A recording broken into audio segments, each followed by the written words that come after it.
and we need that predictability of infrastructure. So bringing it closer to home, and we heard a lot about exciting potential for gas in Colombia. What can Colombia do to enable the potential if it would be found here in deepwater offshore?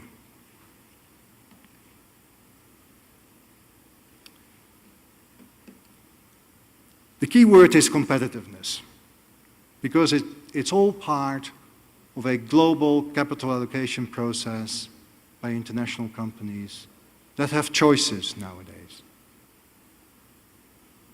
Colombia, however, is already in quite a good competitive position from a natural gas perspective due to its geographic location. In a way, it has good access to both the Asian, European, and South American markets. Colombia is also, as I heard today, very much committed to development and growth. However, there's still a lot to do to unleash the potential of Colombia's gas business. Let me mention a few points. First of all, it has been mentioned before, we need to promote offshore exploration. There was a clear and significant decline of exploration very recently. We need the exploration to find the material volumes that one needs to set up and build a sustainable natural gas industry.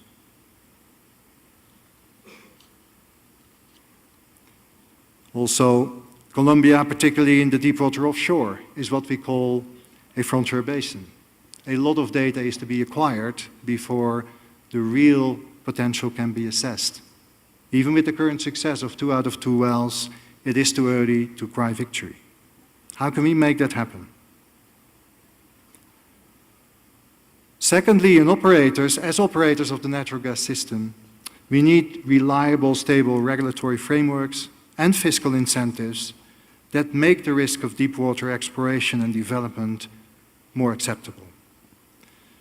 Deepwater operations can be 10 to 20 times more expensive when compared to onshore operations, and geological risks in frontier basins like Colombia are much larger compared to mature, proven basins.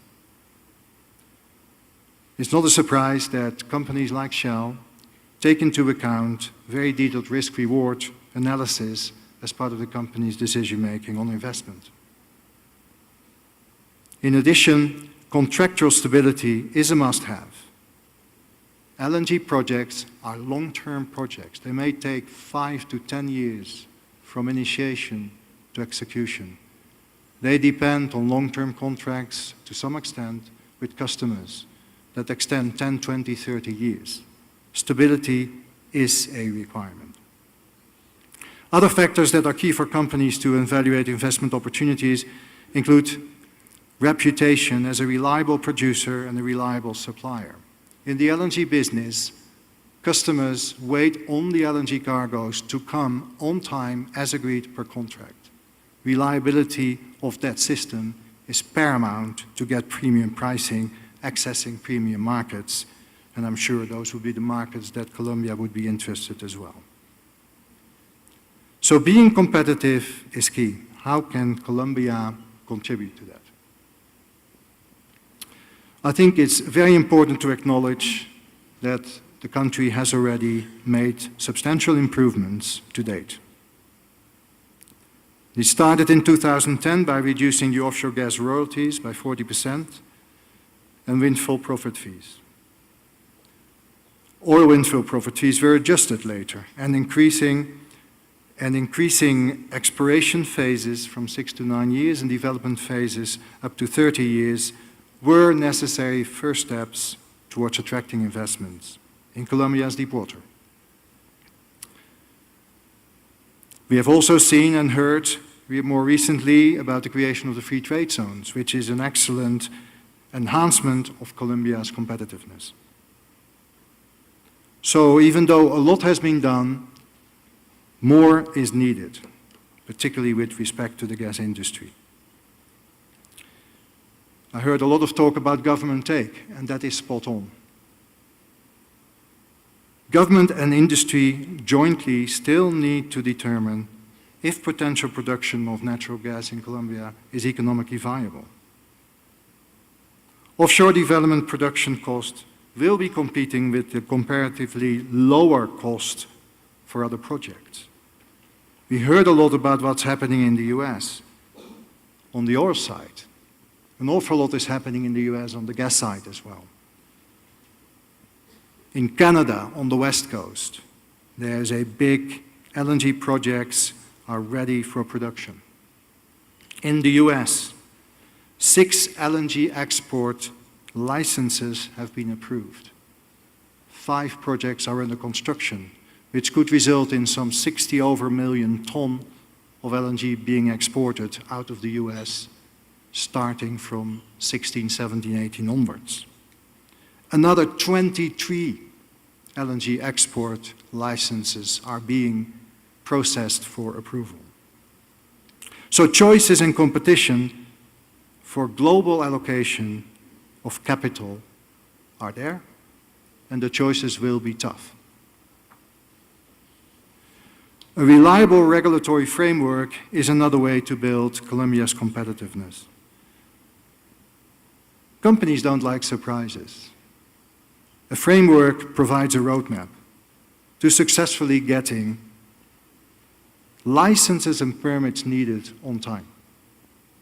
For example, development of a comprehensive, centralized and officially approved environmental baseline data set will help strengthen the environmental regulatory process.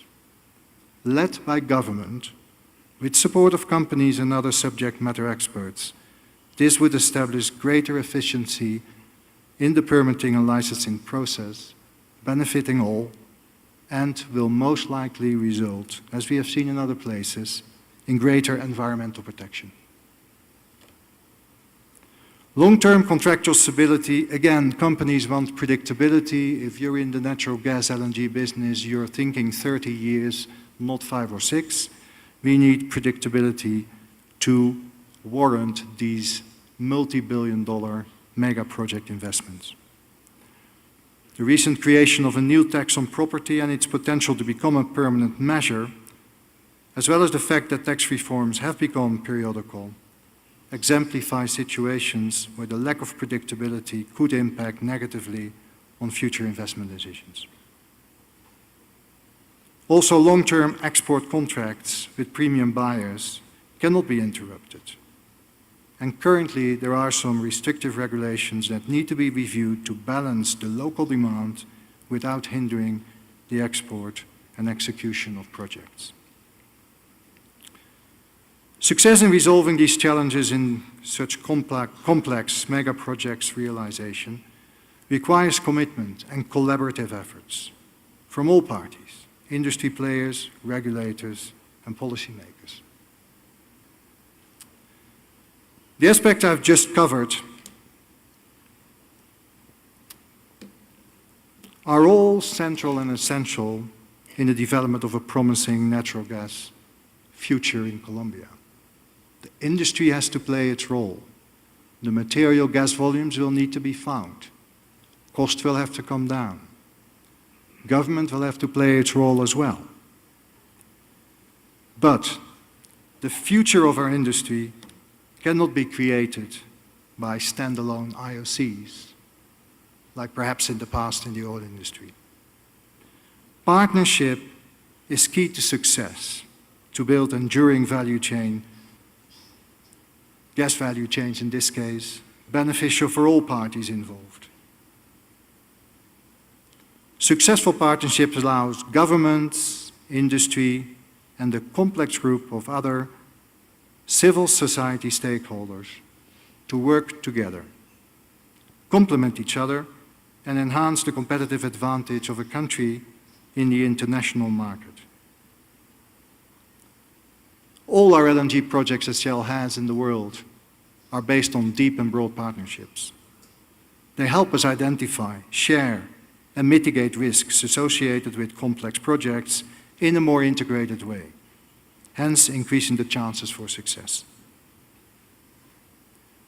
Ladies and gentlemen, we believe that that shell as well, by the way, but Colombia has a very bright future. And if you can only remember one thing from my presentation today, I would encourage you to remember that in today's global marketplace, it's all about competitiveness and partnerships. Muchas gracias.